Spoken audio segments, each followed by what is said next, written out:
కొమరవెల్లి ఆలయంలో నిన్న తల్వార్తో హల్చల్ చేసిన ఘోరీపై కేసు నమోదైంది. ఓ వ్యక్తిపై దాడి చేసిన ఘోరీ వీడియో రికార్డ్ చేస్తున్న ఓ రిపోర్టర్ మొబైల్ను సైతం ధ్వంసం చేసింది.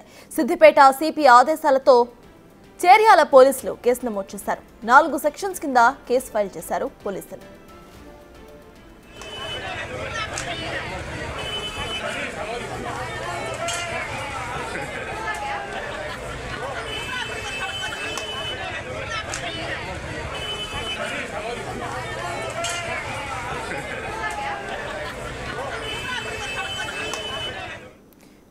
నిన్న ఆలయంలో తల్వార్తో హల్చల్ చేసిన ఘోరీపై 4 సెక్షన్స్ కింద కేసు అయితే నమోదైంది. దీనికి సంబంధించిన అప్డేట్స్ మా ప్రతినిధి దుర్గారెడ్డి అందిస్తారు. దుర్గారెడ్డి, చెప్పండి, కేసుకు సంబంధించిన అప్డేట్స్ ఏంటి? ఆ ఘోరీ ని ప్రెజెంట్ అరెస్ట్ చేశారు. అసలు దానికి సంబంధించిన ఇన్ఫర్మేషన్ ఏంటి?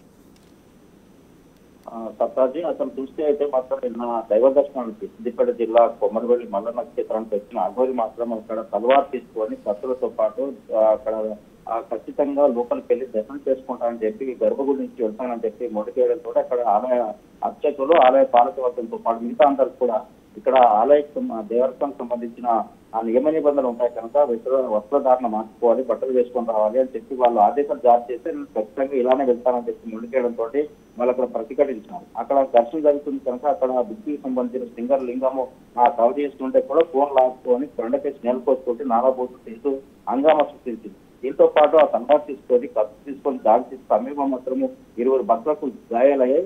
గాయాలైన తర్వాత వాళ్ళు కూడా పోలీసు దగ్గరికి వెళ్తే కూడా ఒక అఘోరి వచ్చి అక్కడ అరెస్ట్ చేసి హంగామా సృష్టిస్తే కూడా రక్షణ లేకుండా పోయిందని చెప్పి కూడా అక్కడ భక్తులు ఎవరైతే వచ్చారో వాళ్ళకి గాయాలైన వాళ్ళు కూడా పోలీసులకు ఫిర్యాదు చేస్తే పట్టించుకోవాలి. ఆ తర్వాత బిగ్బీ సింగర్ లింగం కూడా పోలీస్ స్టేషన్కి వెళ్ళి ఫిర్యాదు చేస్తే కూడా 18 గంటలు ఆ కేసు పక్కన పెట్టారు. సిపి అనురాధ దృష్టి తీసుకెళ్లడంతో ఆగా మేఘాల మీద ఈ రోజు మాత్రం న్యూసెన్స్ కింద 4 సెక్షన్లు బుక్ చేసి అఘోరిపై కేసు నమోదు చేసినట్టు మనకు కొంత సమాచారం అయితే వస్తుంది. నిజంగా తెలంగాణలో ఇక్కడికి వెళ్ళిన తర్వాత మిగతా చోటకి వెళ్ళి ప్రతి చోట దర్శనం చేసుకున్న సమయం కావచ్చు, గుడికి వెళ్ళిన తర్వాత ఎక్కడైనా కూడా అల్సర్ చేయాలనే ఉద్దేశం కూడా వెళ్తుంది. నేను అఘోరి నాకు అన్ని తెలుసు, నేను సాధు సంతులు కాదు, నాకు చెప్తారా, అంశం నాకు విధిస్తారా అంటూ కూడా అక్కడ ఆలయం మీద సంబంధించిన ఆ సిబ్బందికి పాలకవర్గంపై కూడా ఆమె నానా హంగామా తీసుకుని జరిగింది. దీంతో పాటు న్యూస్ కింద నమోదు చేసి ఈ రోజు కానీ రేపు కానీ అఘోరిని అరెస్ట్ చేసే అవకాశం మనకు కనిపిస్తుంది. సార్ అయితే దుర్గారెడ్డి, ప్రెసెంట్ అఘోరి స్టేటస్ ఏంటి? ఆవిడ ప్రెసెంట్ అక్కడే ఉన్నారా, లేకపోతే దానికి సంబంధించిన ఇన్ఫర్మేషన్ ఏంటి?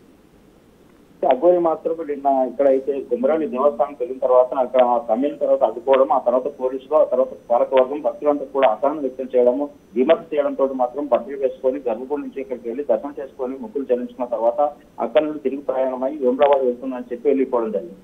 దీంతో వేములవాడకి వెళ్ళిన తర్వాత అక్కడ గుడికి వెళ్ళినట్టుగా తెలుస్తుంది. ఇప్పటివరకు అయితే మరి ధర్మపురంలో ఉందా, వేములవాడ ఉందా, లేకుంటే ఎక్కడైతే తెలంగాణ వ్యాప్తంగా అన్ని గుళ్ళు తిరుగుతాను, లేకుంటే అన్ని చోట్ల తిరుగుతాను అన్నట్టుకునే వాళ్ళు ఎవరంటూ కూడా అక్కడి నుంచి వెళ్ళిపోయినప్పుడు ఆ పోలీసులపై కూడా తిరుగుబాటు చేసే ప్రయత్నం చేసినట్టు కొంత సమాచారం అయితే ఉంది. ఎక్కడైతే మనం చూడొచ్చు నిజంగానే ఒక దైవ దర్శనానికి, దేవాలయానికి చాలా మంది భక్తులు వస్తుంటారు, వివిఎస్లు వస్తుంటారు. అందులో సమానంగా అందరూ కూడా భక్తి భావంతో లోపలికి వెళ్ళాలి, దర్శనం చేసుకోవాలి ఉంటుంది కనుక ఆ నియమ నిబంధనలు పాటించాలని చెప్పడంతో అఘోరి ఇక అర్థం చేసి హంగామా చేసిన వాటిపై మాత్రం కేసు నమోదు చేసినట్టు తెలుస్తుంది. ఇక్కడ మాత్రం కుమరవెల్లి నుంచి తిరిగి ప్రయాణం అయిన తర్వాత కూడా ఆమెను అరెస్ట్ చేయాలని చెప్పి అక్కడ ఉన్న భక్తులు కానీ మిగతా వారు కోరినా కానీ పోలీసులు మాత్రం ప్రేక్షక పాత్ర వహించారు. దీంతో ఇప్పుడు సిపి అనురాధ మాత్రం ఆదేశాలు జారీ చేసి చీర్యాల మాత్రం కేసు నమోదు చేసినట్లు మనకు సమాచారం వస్తుంది. Right, thank you Durga Reddy.